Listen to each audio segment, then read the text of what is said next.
Knotty Pine. When the night breeze carries the scent of flowers, it makes you think. That's all. It makes you think. Perhaps way back to another period of your life, when the same scent and the same cool night breeze was a new experience, mostly because you were newly aware of sentimental attachments, having hormonal changes alter you as they did. Let's be plain. You were going through puberty when this idea first registered. And aside here, it has often occurred to me that a great writer can take such an ordinary experience, ordinary in that every human on the planet has experienced this change, and invest it with world historical meaning and make a great story out of it. It has also occurred to me that a neurotic parent can do the same, and she will not even make a name for herself. To return, it is a clear, dark night. The air is cool, and rising on it is the scent of lilacs. The cool scent enters your open window from the yard downstairs at the back corner of the house. It swirls and lifts, and you take it in. The coolness, the scent, and the fact that it is late spring, a time of year that you have seen come and go, and have lived through several or many times before.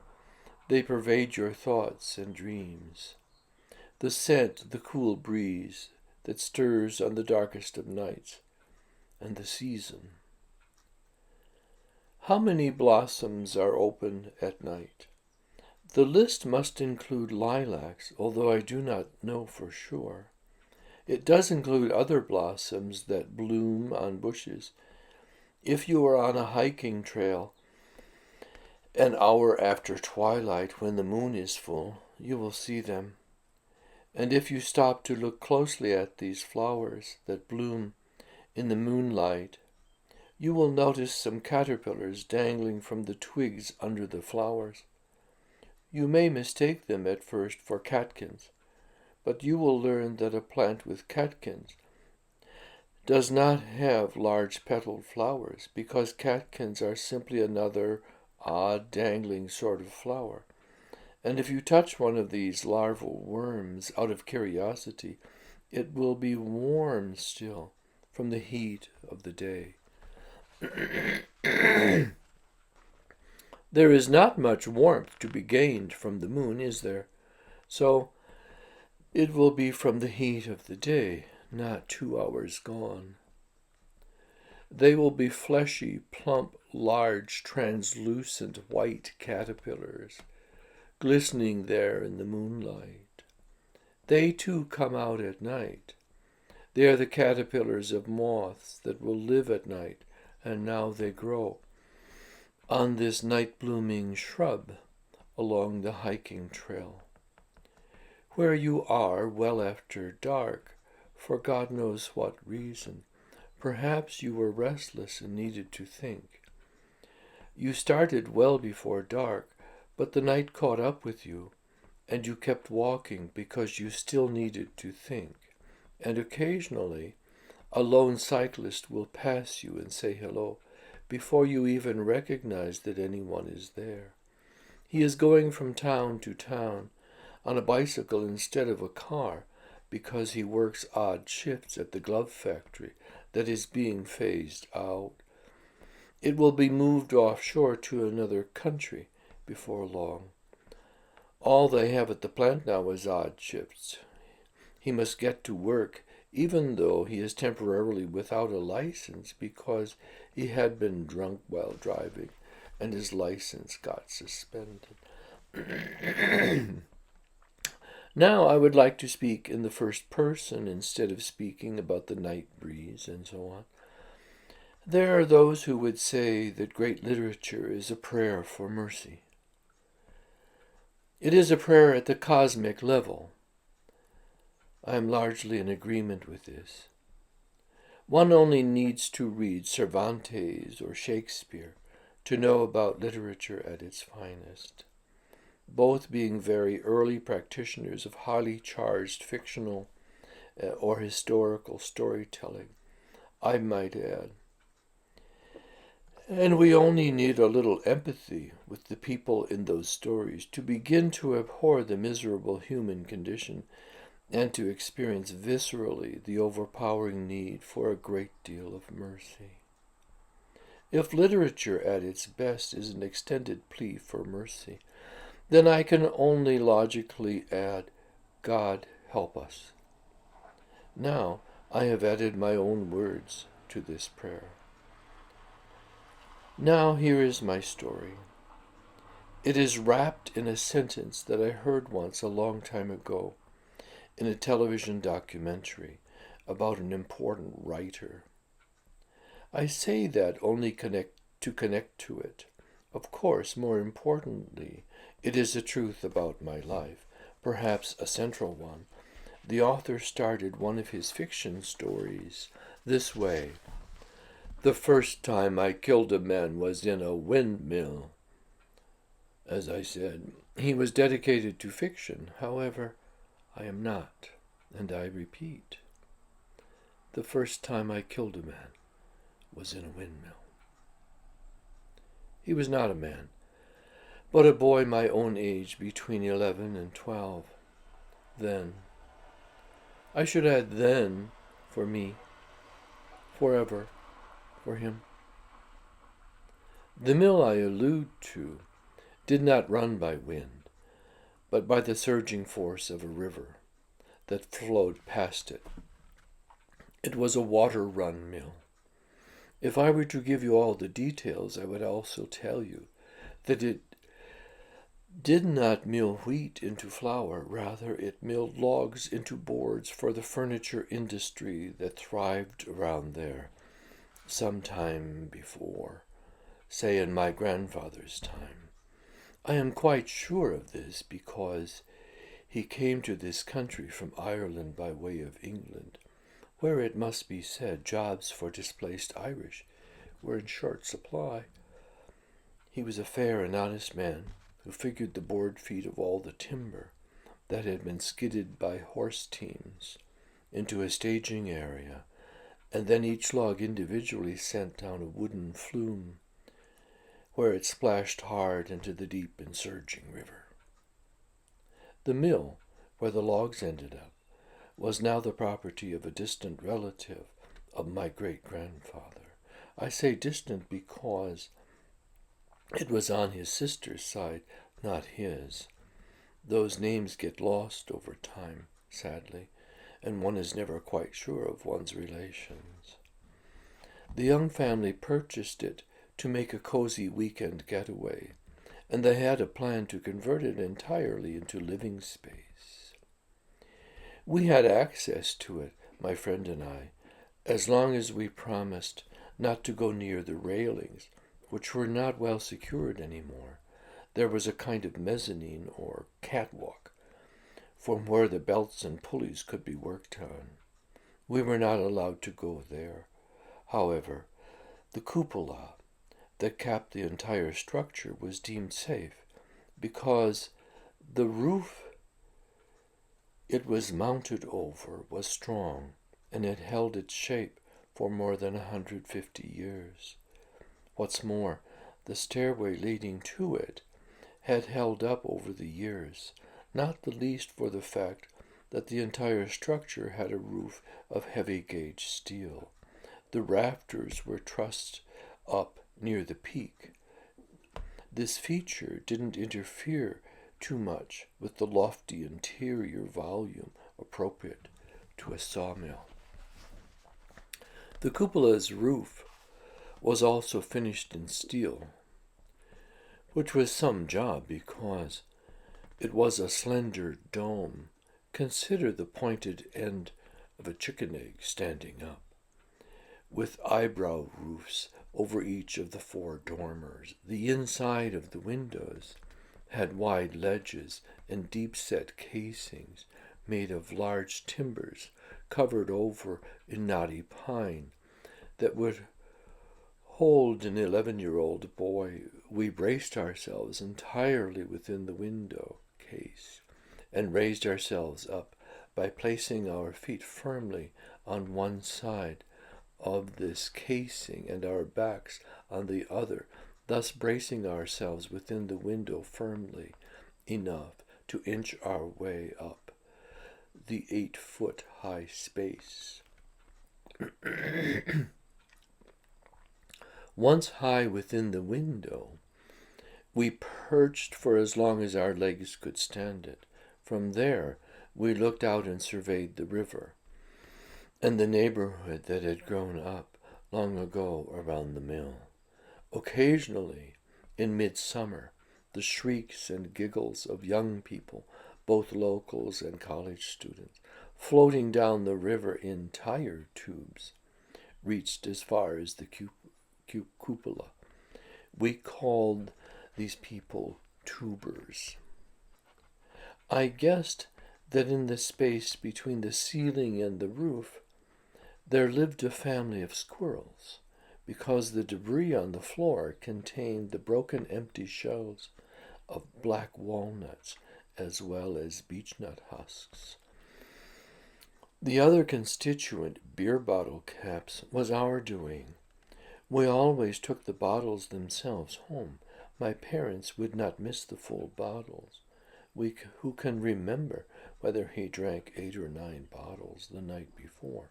But the empty bottles had to be there for returning to the store.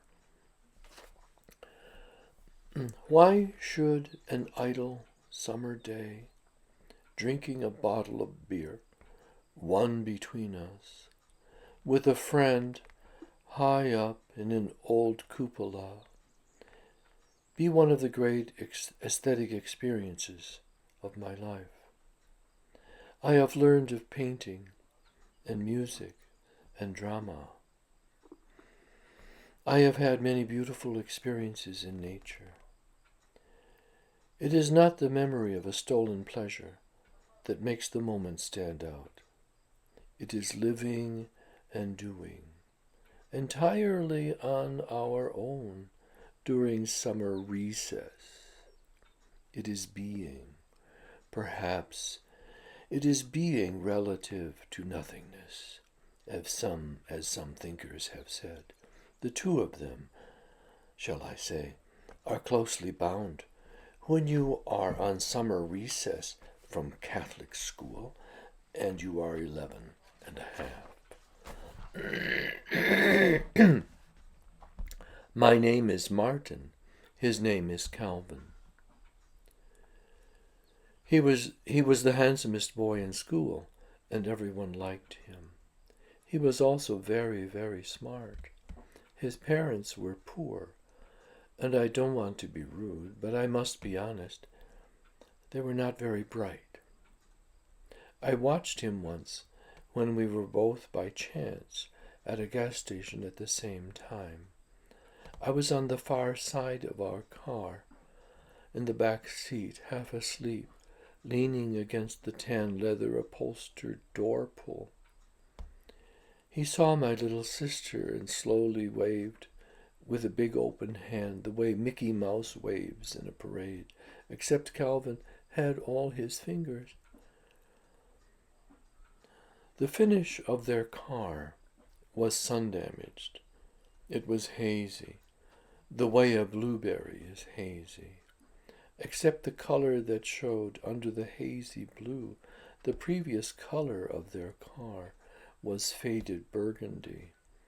The finish was patchy, and the old Nash, they were old even when I was young, was rusted at the rocker panels and fenders. I was struck by the contrasts of his life. His parents were both moderately mentally handicapped. They had met at a halfway house for independent living, a program run by a nearby teachers' college. They were already through most of their training, like cooking and driving and managing money, when they decided to get married and have a family. a family of 3, the 2 of them and Calvin. I could see where he got his good looks. His father had an angular face with a bad haircut.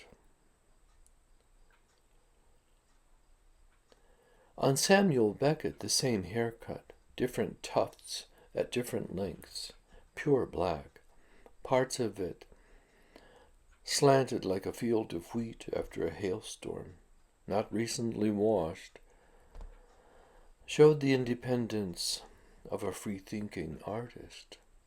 On Calvin's father, it meant only what it was, a bad haircut.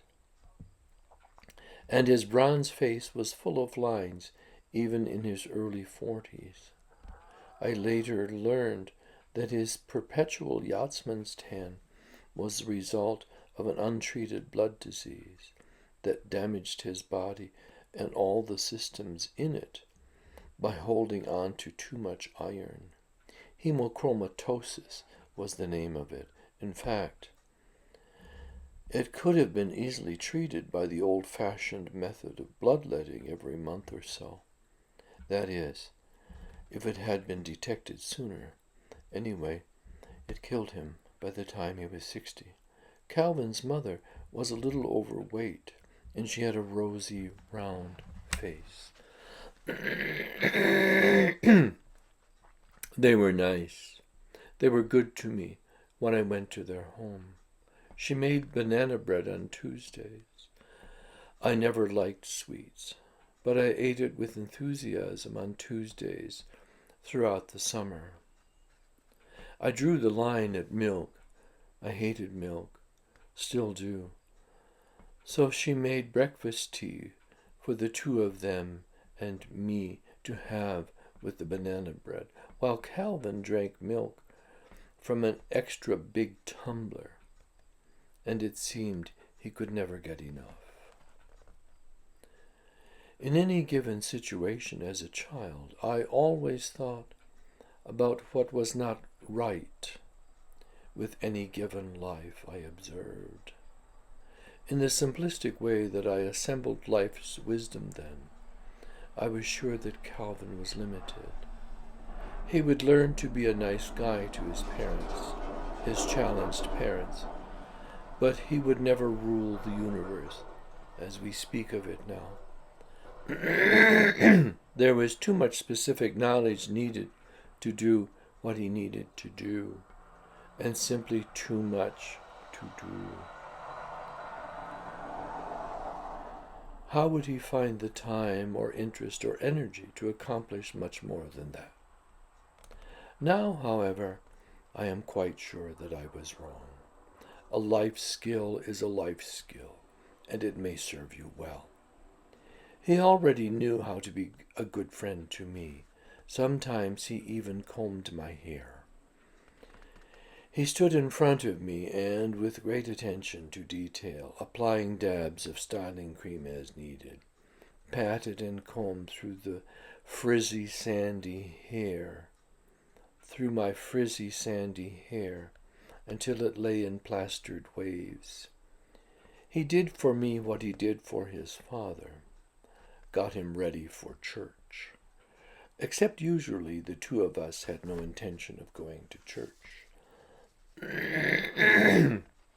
The cupola's interior was finished in V-groove Knotty Pine. The shellac that covered it had retained its orange color over the many years since the cupola had been finished on top of the roof of the sawmill. The stairway up to it was built upon the planking that covered the entire upper part of the dark, voluminous building.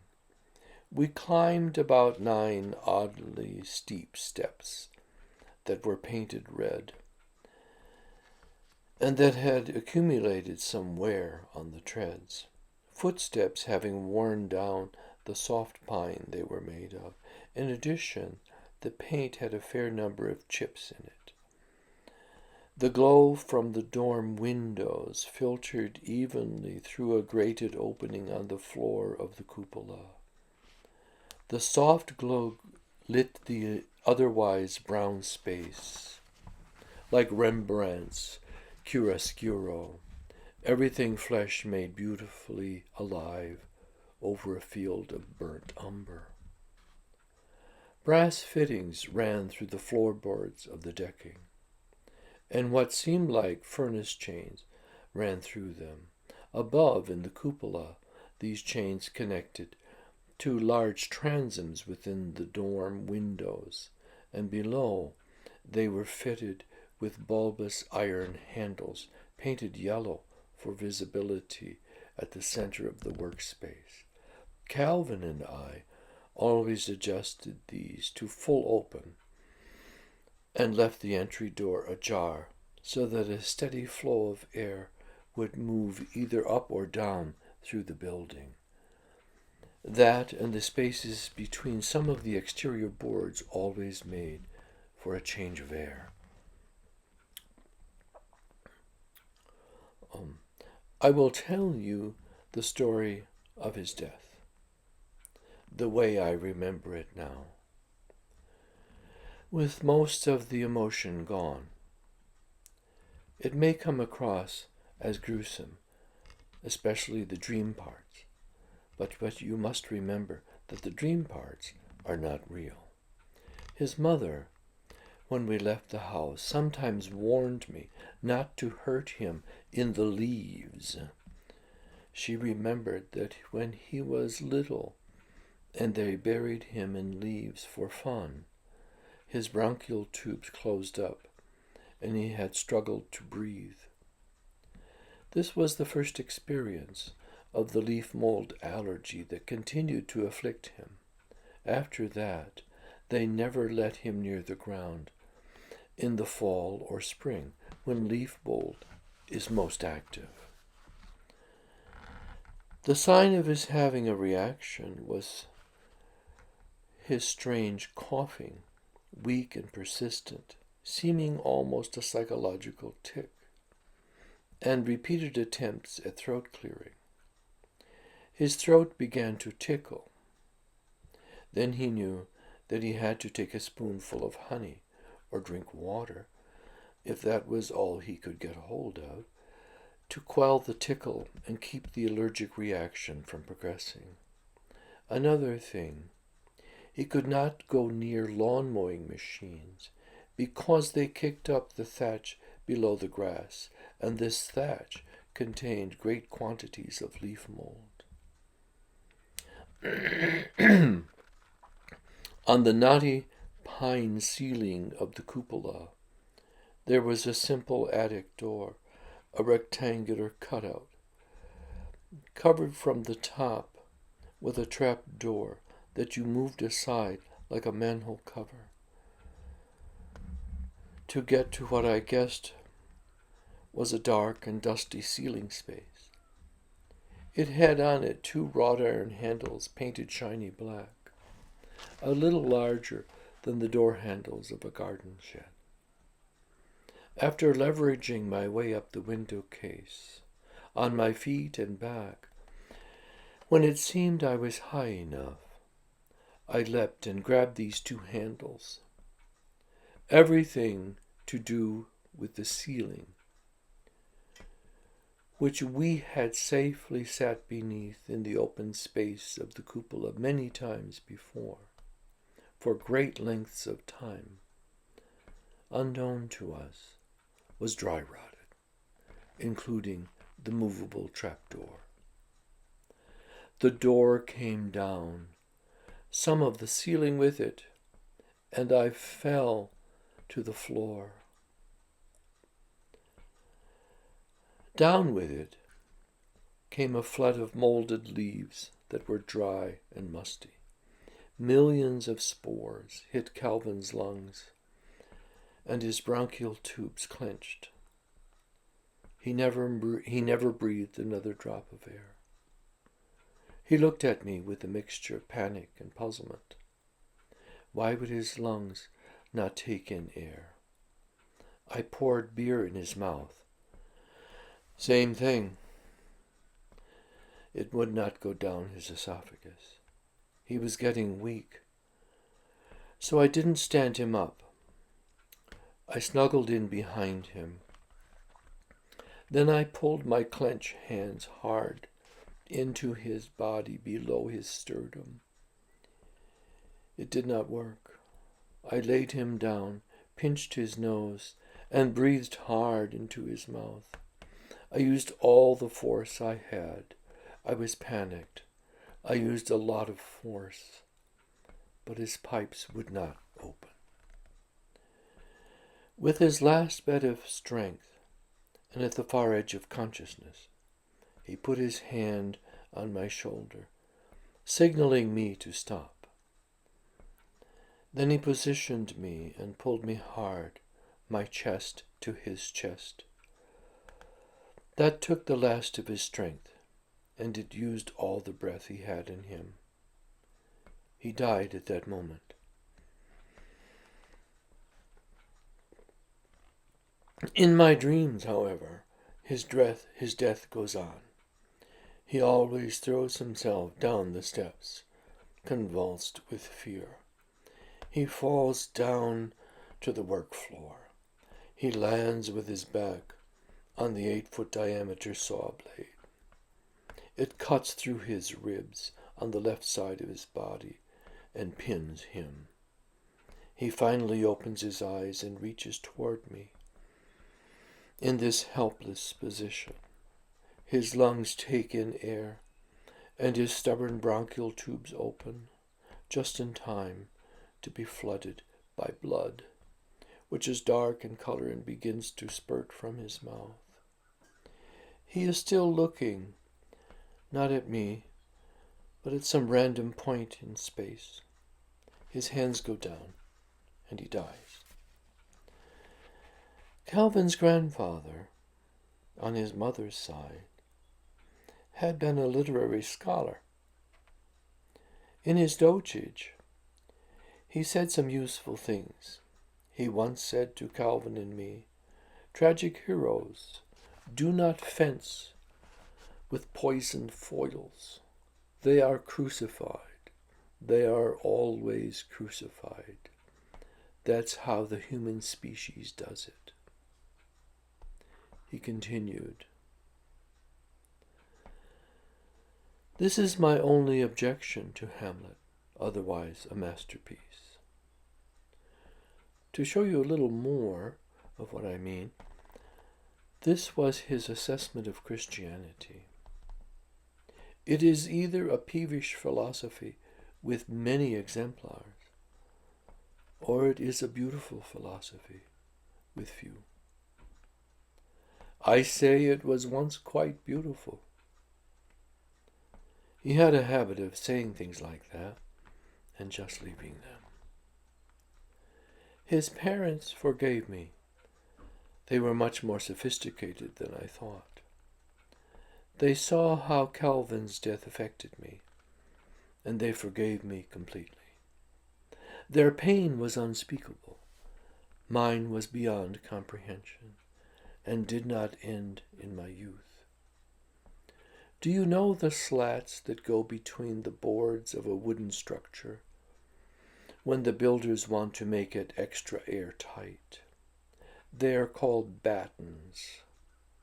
Half of the battens were gone from the sawmill's exterior walls. This left gaps between the exterior boards. If you have never experienced it, I will explain to you the particular way the wind works coming through open slats in a large, airy wooden structure.